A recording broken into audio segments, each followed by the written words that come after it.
In the middle of a test, I heard one of my students whisper, "Don't freak out. Look in my backpack." I instantly looked up, but weirdly, nobody else in the class seemed to hear him. They must have been too focused on their tests. He was just looking at the kid next to him holding his backpack, and I instantly thought they were cheating. I was just about to stand up and take both of their tests away, but just before I did, I hesitated. I remembered exactly who I was dealing with. This kid had been in my classroom all year, and was infamous for harassing the girls, and they'd usually end up slapping him in the face, one of them being my daughter. I was lucky enough to teach her that year, so she was sitting right in behind him, but she rejected him a few days ago when he tried a pick-up line on her. I instantly thought it might be something bad. Not even 10 seconds later, I could see him pull out something that was metal and black. And when I looked a little closer, I saw something that looked very much like a gun. I instantly looked back down at my desk, trying to convince myself I was just hallucinating or something. But when I looked up a second time, he was smiling. I knew I had to get a better look, so I stood up and pretended to go help one of my students in the front row. But in that 1 second I was standing up, I saw it more clearly. It was definitely what I thought it was.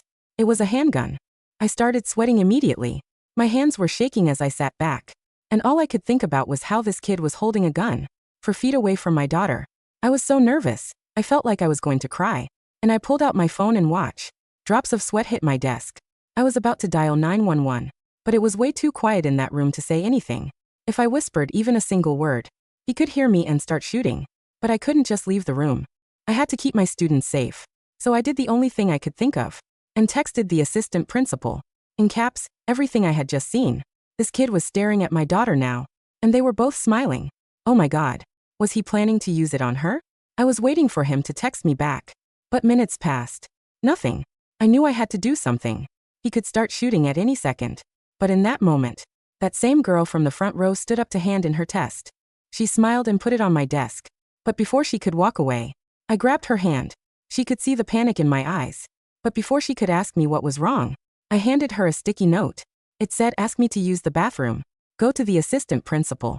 Tell her to check her phone. Then leave the school immediately. Do not come back." I handed it to her and watched her read it. I tried to keep a calm look on my face, but she could see something was horribly wrong. Her eyes got wide, but she didn't say anything.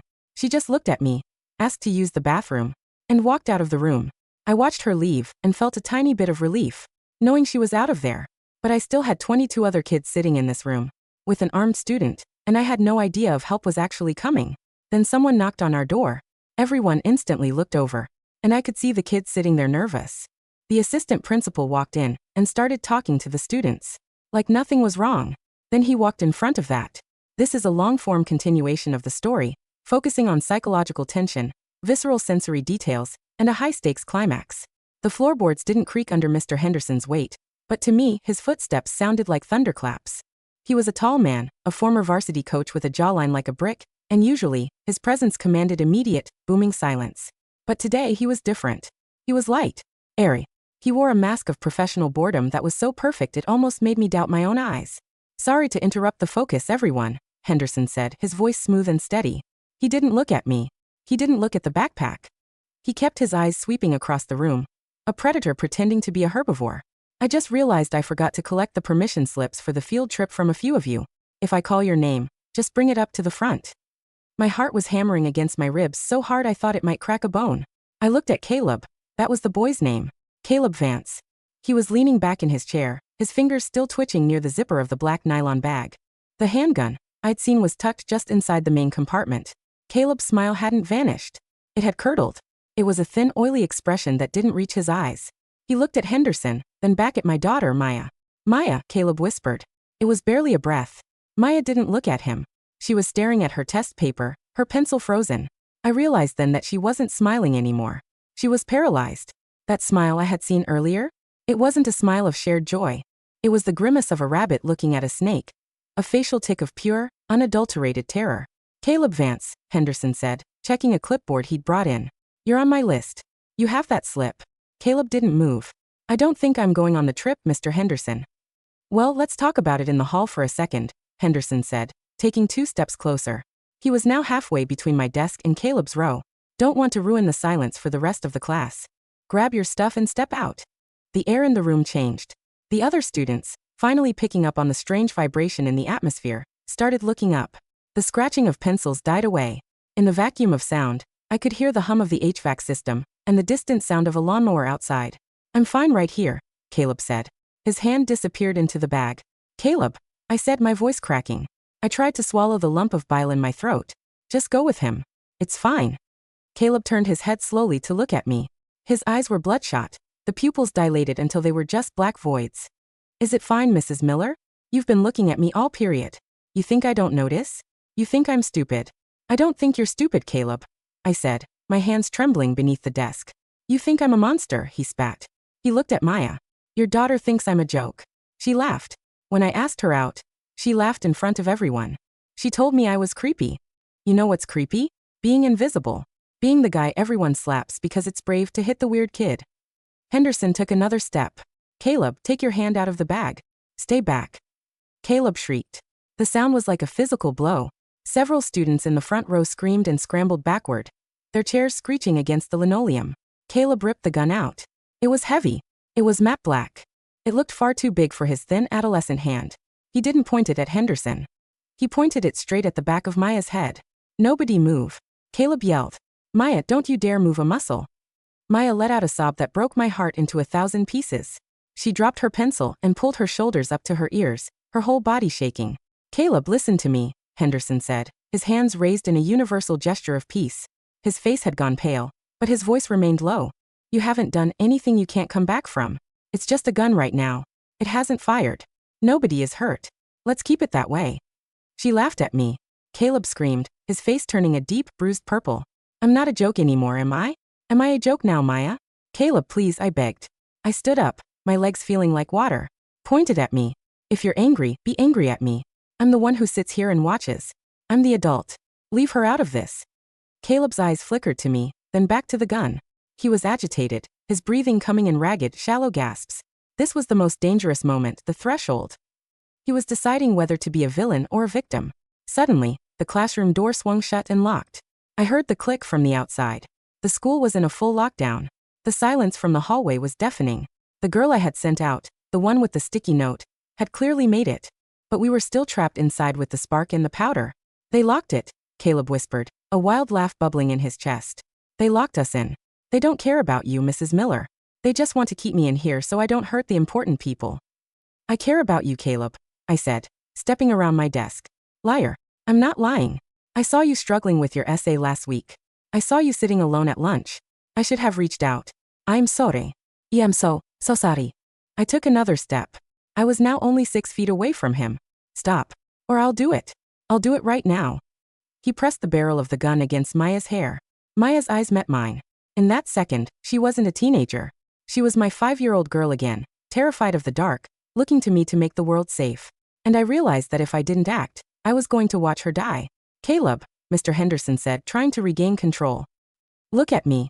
Ignore Mrs. Miller. Look at me. Shut up. Caleb turned the gun toward Henderson. That was the window. In that split second when the muzzle moved away from Maya, I didn't think. I didn't weigh the pros and cons. I didn't remember my training. I acted on pure maternal instinct. I lunged. I wasn't fast, but I was heavy. I threw my entire weight across the row of desks, slamming into Caleb's side. We went down in a tangle of limbs and plastic chairs. The gun went off, a deafening, bone-shaking crack that filled the room with the smell of sulfur and burnt ozone. A ceiling tile exploded into white dust. Run. I screamed. Everyone out. Get to the back corner. Get away from him. The classroom turned into a blur of motion. Students were diving under desks, screaming, or bolting toward the relative safety of the heavy storage cabinets at the back of the room.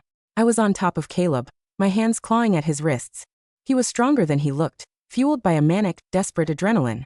He bit my arm, his teeth sinking deep into my skin, but I didn't let go. I couldn't. Maya, run, I yelled. Even as Caleb slammed his elbow into my nose. I felt the crunch, felt the hot rush of blood down my face, but I squeezed his wrist harder. Henderson was there a second later. He was a big man, and he used his weight to pin Caleb's arm to the floor. Drop it, Caleb. Caleb was sobbing now, a high-pitched keening sound. I just wanted them to stop. I just wanted them to see me. With a final, desperate heave, Henderson wrenched the gun from Caleb's grip and kicked it across the floor. It slid under my desk, disappearing into the shadows. The fight went out of Caleb instantly. He went limp, his face pressed against the cold floor, weeping hysterically. Henderson kept him pinned, his knees on the boy's shoulders. I scrambled up, my vision swimming, blood dripping onto my blouse. Maya? Maya. She was huddled under a desk 2 rows back, her hands over her ears. She looked up, her face white as a sheet, and saw the blood on me. Mom, she whispered. I didn't care about the protocol. I didn't care about the police who were surely at the door. I grabbed her and pulled her into my arms, holding her so tight I thought I'd never let go. We sat there on the floor, surrounded by the wreckage of the test day, while the heavy thud of boots began to echo in the hallway. The door was breached 30 seconds later. Tactical teams in olive drab, carrying shields and carbines, swarmed the room. Police. Don't move. Hands in the air. Henderson stayed where he was, hands up but still pinning Caleb. The officers moved with surgical precision, clearing the rows, checking the students. One officer approached me.